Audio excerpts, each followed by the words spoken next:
Merci. Je vous demande d'accueillir et d'applaudir Madame Barbara Pompei, ministre de l'Environnement et de la Transition écologique, et Monsieur Byron Mézéchaloff, ministre de la Culture.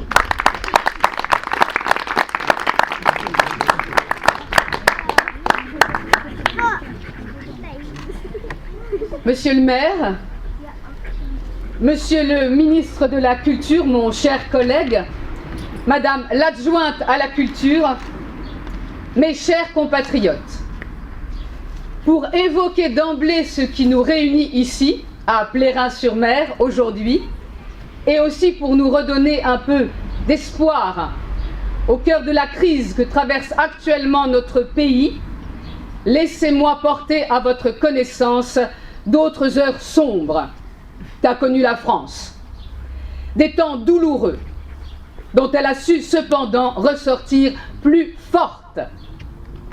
1973, le choc pétrolier, les monarchies du Golfe, quelques bédouins avides, rapaces, précipitent le monde entier dans le marasme et la crise économique.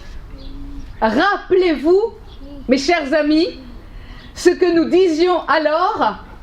En France, on n'a pas de pétrole, mais on a des idées.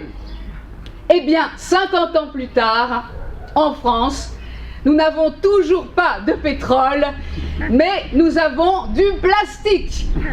Oui, du plastique dans nos voitures, dans nos maisons, cuisine, salle de bain, chambre à coucher, du plastique dans nos vêtements, du plastique partout.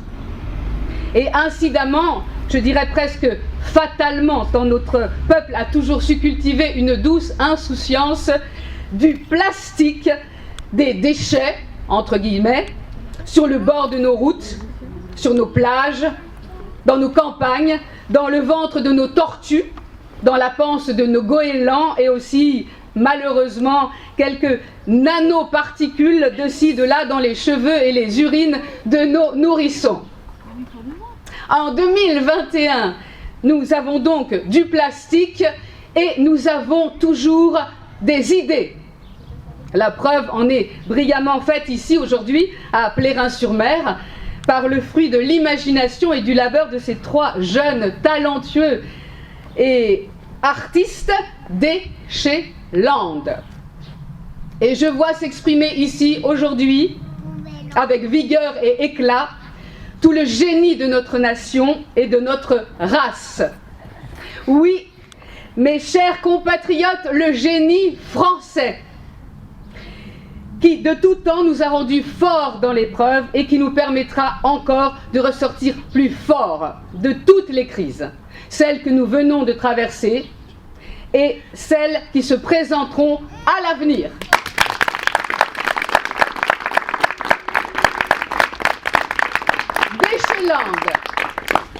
Les enjeux, les défis posés par la crise écologique ne peuvent être appréhendés, relevés sans lucidité et pragmatisme, sans un certain courage intellectuel et moral, beaucoup d'audace et d'imagination également. La gestion des déchets plastiques,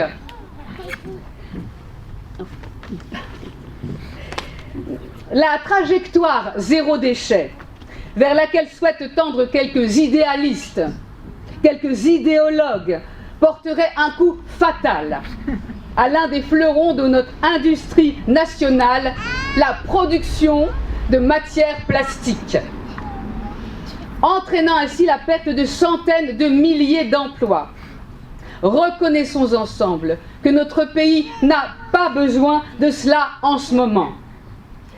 La lucidité, le pragmatisme nous portent, eux, vers une autre voie, le recyclage à l'infini, qui seul peut nous aider à régler la problématique des déchets, entre guillemets, tout en préservant notre modèle économique, social, je dirais même sociétal.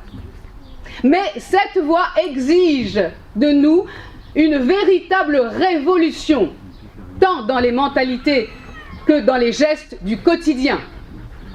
une vision nouvelle chez le décideur politique, des habitudes à changer parmi nos concitoyens.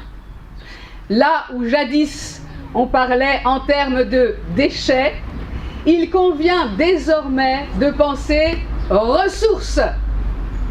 Ressources à exploiter, à valoriser.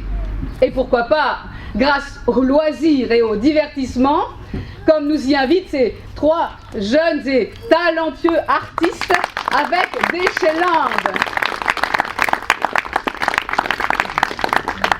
De même, ces fameux gyres, ces 8e, 9e continents plastiques qui s'accumulent, s'amoncellent au milieu des océans, plutôt qu'une menace, ne représente-t-il pas une nouvelle frontière, un nouvel Eldorado à conquérir pour l'humanité, des territoires libres et riches en opportunités, où pourront bientôt s'établir des colonies d'habitation et où pourront s'épanouir, prospérer nos enfants, nos petits-enfants.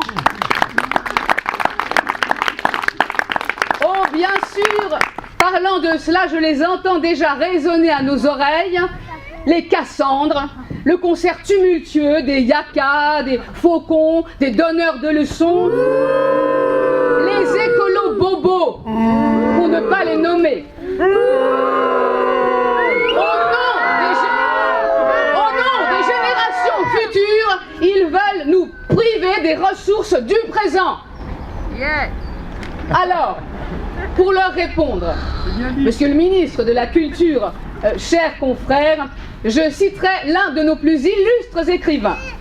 Et puisqu'il paraît que nous n'héritons pas de la terre de nos ancêtres, mais que nous l'empruntons à nos enfants, c'est donc bien qu'ils en sont propriétaires.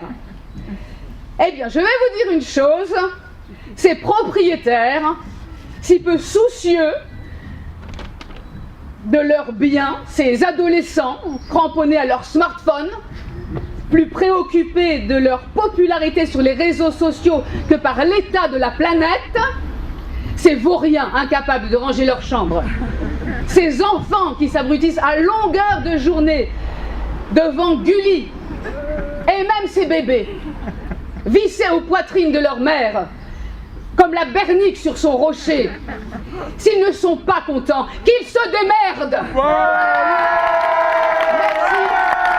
Merci. À présent, Monsieur le ministre de la Culture, c'est à vous qu'échoit l'insigne honneur d'inaugurer Déchéland. Je vous cède la place à ce pupitre. Merci. Merci. Madame la ministre, chers collègues, chers amis, Monsieur le maire, Madame l'adjointe à la culture, chers amis, je déclare officiellement Déchéland de Plérin ouverte.